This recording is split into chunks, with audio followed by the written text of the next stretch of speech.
ziet hier een optreden van afgelopen jaar van de Limburgse formatie Echte Gedangers. In de studio van L1. Een teken dat de band succes heeft. En ook voor 2007 staat er veel op de planken. Maar voor de mensen die deze Limburgse heren nog niet kennen, wat is Echte Gedangers? Echte Gedangers is een formatie van 3 personen op dit moment. We zijn ook een keer met 4 geweest, maar we zijn ook met 3 personen. En toetsen, gitaar en zang. En we toeren de ganse Limburg rond. We maken Limburgse muziek. En het is een beetje een mengelmoes tussen Rowanese, Shinta, Lajan Baggen. En we hebben namelijk eigen nummers. En de eigen nummers zijn toch wel belangrijk voor ons. Maar we maken ook een boek van covers. Zodat we nu echt een geweldige avond te geven op een feestavond.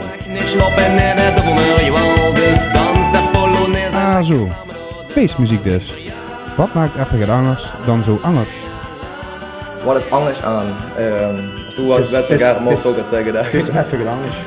Het is inderdaad Gedangers.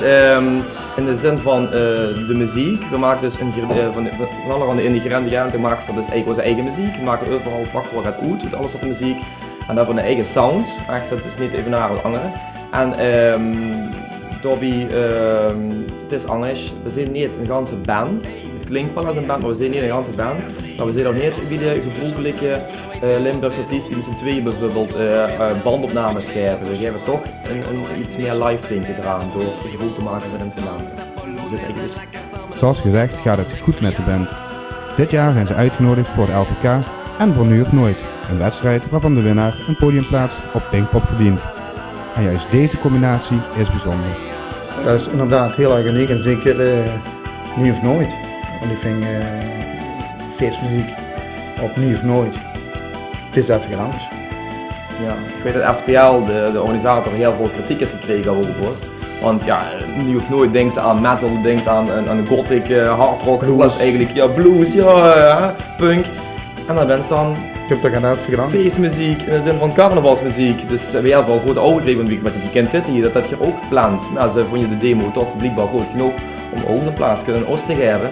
En ik denk dat het alleen maar goed is voor de Limburgse muziek om overzet een andere draai aan te geven. Zeker een vrouwen Limburgse band in waarom of niet. En het LVK en daarentegen, inderdaad, is heel gedangers. Dat is ook meer onze gading eigenlijk. En ik hoop dat we er ook voor mezelf van betreft van op het LVK leven, als moet ik eerst daardoor komen, zeg maar dan nog niet nooit. Maar leven allebei natuurlijk. Maar dat is ook meer zo'n doelgroep toch, de feestmuziek. Maar ik vind allebei geweldig dat we ook niet ene, dat we 2 uitersten zijn, dat we allebei zeg maar toch door zijn gekomen. LVK heeft dus prioriteit. Maar 50.000 man op Pinkpop is ook niet slecht. Ja, dat is een droom man. Ik denk dat we lang met wc zitten gaan aan te veuren. Het zou chic zijn, ja. Het zou chic zijn, ja. Super, ja. Ja, het is een droom, natuurlijk een droom van iedere band.